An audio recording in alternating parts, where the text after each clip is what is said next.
Hey guys, today I thought I would show you what I picked up at the nursery because if you don't know, I actually killed all of my tomato seedlings the other day because I left them out in the sun all day and I forgot to bring them in at night and it got down to 28 degrees. So I had to buy some starch, which is fine because I buy starch every year anyway. But I thought I would show you what I bought and then also show you how I pick out my tomato starts. So in this row here, I've got celebrity tomatoes, which are really popular here in Texas. And then I've got some striped romaine tomatoes, which are really beautiful, and I like making sauces out of those. I got a big boy tomato here, which is, I don't think I've grown that variety, but I think it's similar to like a beefsteak.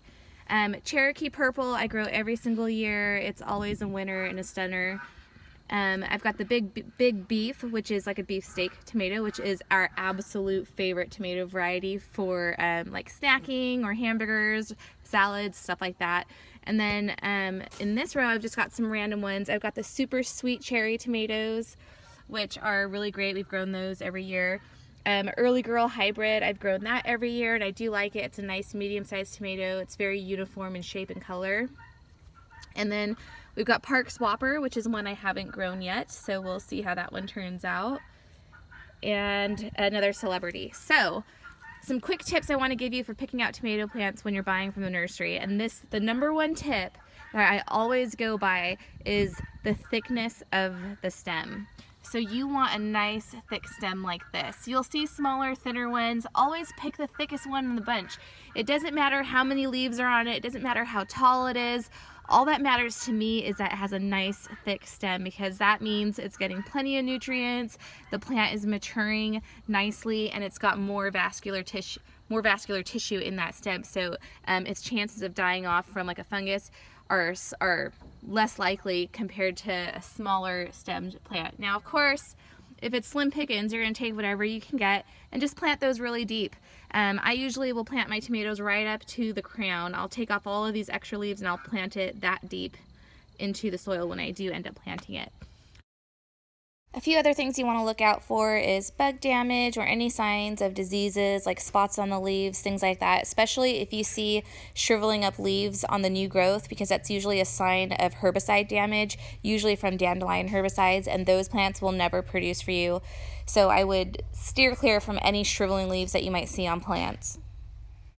Also, if you find plants that are like discounted and there's branches broken or it's bent over, like this one is totally bent over because it fell over and it was sitting like that for a couple of days, don't be afraid to buy those. Tomatoes are extremely hardy. Like I said, if there's damage on the stem or anything like that, plant them deep or just cut the plant off and propagate it in some water and it'll root in a few days. I think it takes about 4 or 5 days. So don't fret. You can buy struggling plants and they'll end up being really good plants. You can actually even almost bury the entire plant if it's super damaged and the whole thing will root. So there's that. And then also you want to make sure that you're getting plants that have been taken care of. Even though tomatoes are really hardy, one thing that you'll notice in some plants is that the soil is shrinking and you'll see like a gap between the soil and the outside of the container. That means they haven't been watered in a really long time. So that's one thing I try to look for. If I see one where the soil's all shriveled up in there, I usually will not buy those plants. I try to go for the ones that have been consistently taken care of. And then of course, like yellowing and your typical signs of stress in a plant, you wouldn't want to grab those. But like I said, tomatoes are so hardy, you could probably bring those back to life. A few other obvious signs would be like bug damage. You might see bug damage or you might see eggs underneath the leaves. I would not even introduce those into your garden. That's just asking for a lot of trouble and it's not worth it. So those are my top tips, you guys. I also picked up some African marigolds, which I highly recommend. They're gorgeous. I'm not normally a huge fan of marigolds, but I really like these because they get really big and they have nice big yellow or orange flowers. So I picked up some of those and they do well here. They do well just about anywhere really where it gets pretty warm, but you just want to make sure that those stay well watered. But they're a great companion plant for tomatoes because they do deter pests, but that's not actually why I plant them. I plant them just because I like the way that they look. So yeah, so those are my top tips for picking out tomatoes when you do buy them, and these are the plants that I got this week. Can't really tell much of a difference in them. They kind of all look the same at this age, but most of them are indeterminate varieties, which you guys probably already know if you've watched previous videos. I love indeterminate tomatoes.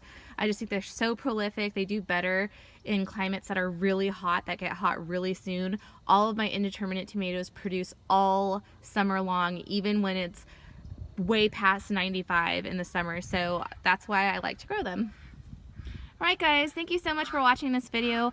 Let me know if you have any comments below if you want to know what my favorite tomato varieties are. I am planning on doing a video on that. I just don't know when I'll get around to it. But thank you guys so much for watching, and we'll see you tomorrow.